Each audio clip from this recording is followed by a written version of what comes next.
নমস্কার বন্ধুরা, আমার চ্যানেলে আপনাদের স্বাগত। আজকে আমি কথা বলবো মিল্ক ফিশ কীরকম প্রকৃতির হয়। প্রথমে জানাই, মিল্ক ফিশ হলো জনপ্রিয় বাহারি মাছ।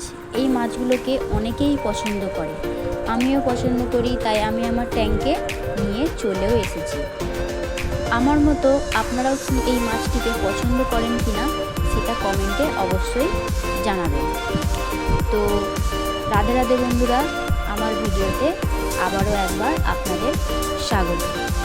তো আজকে আমি এই মাছগুলোকে নিয়ে এই মাছগুলোর বিষয় নিয়ে কথা বলবো। তো এবার আসা যাক মূল পয়েন্টে। তো অ্যাকোরিয়াম জগতের এই মাছটির আসল নাম কি আপনারা অনেকেই জানেন না। তো আমি এই মাছটির আসল প্রচলিত নাম আপনাদের বলি। এই মাছটির নাম হলো মিল্ক হোয়াইট কই কাপ নামে প্রচলিত। অতি সুন্দর ও জনপ্রিয় বাহারি মাছ। এই মাছগুলো মূলত কাপ প্রজাতি এবং এদের গায়ের রং ধবধবে সাদা ও মুক্তোর মতো চকচকে সিলভার হয়ে থাকে। এই মাছটির প্রকৃতি ও বৈশিষ্ট্যগুলি হলো, মিল্ক ফিশ অত্যন্ত শান্ত ও সামাজিক প্রকৃতির হয়ে থাকে। এরা অ্যাকোরিয়ামের অন্যান্য মাছেদের সঙ্গে সাধারণত মারামারি করে না এবং এরা দ্রুত বড় হয়।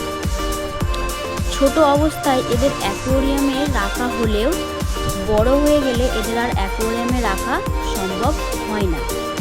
এরা আকারে বেশ বড় হয়, যেমন 1 থেকে 3 ফুট পর্যন্ত হতে পারে।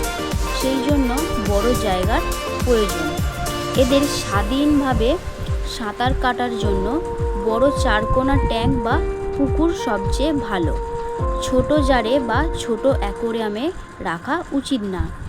এই মাছগুলো মূলত ঠান্ডা বা সাধারণ তাপমাত্রায় জলে থাকতে ভালোবাসে।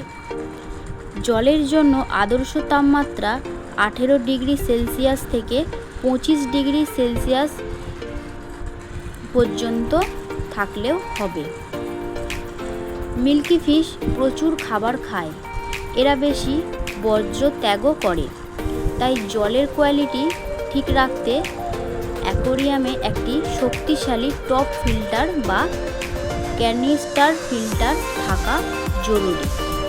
জল নোংরা হলে এদের সাদা গায়ের রং নষ্ট বা হলুদ হয়ে যেতে পারে। সেই জন্য জলের পরিমাণটা সবসময় আপনাদের খেয়াল রাখতে হবে। মিল্ক ফিশ হলো সর্বভুক। এরা সব ধরনের খাবার খায়। জলের পরিমাণ বা জলের কোয়ালিটি খারাপ হলে মাছটার যে সৌন্দর্য আছে সেটা ভালো লাগবে না, নষ্ট হয়ে যাবে। এই মাছটার সৌন্দর্য হচ্ছে এর গায়ের যে রূপোর যে চকচকে ভাবটা থাকে, সেই চকচকে ভাবটা এবং গায়ের সাদা ধবধবে রঙটা। যাই হোক, এরা সব ধরনের খাবার খেতে ভালোবাসে। বাজারে পাওয়া যায় ভালো মানের স্পেশাল কই কাপ প্যালেট, ফ্লেক এবং মাঝে মাঝে লাইভ ফুডও বা সবজিও এদের দেওয়া যায়।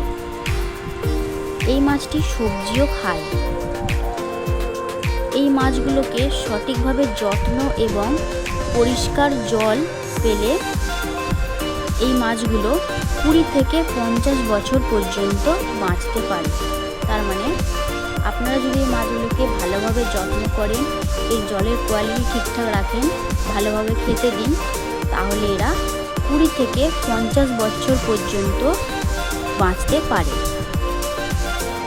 তো আজকের ভিডিওটা এতটাই। তো আপনাদের এই ভিডিওটা কেমন লাগলো অবশ্যই কমেন্ট করে জানাবেন।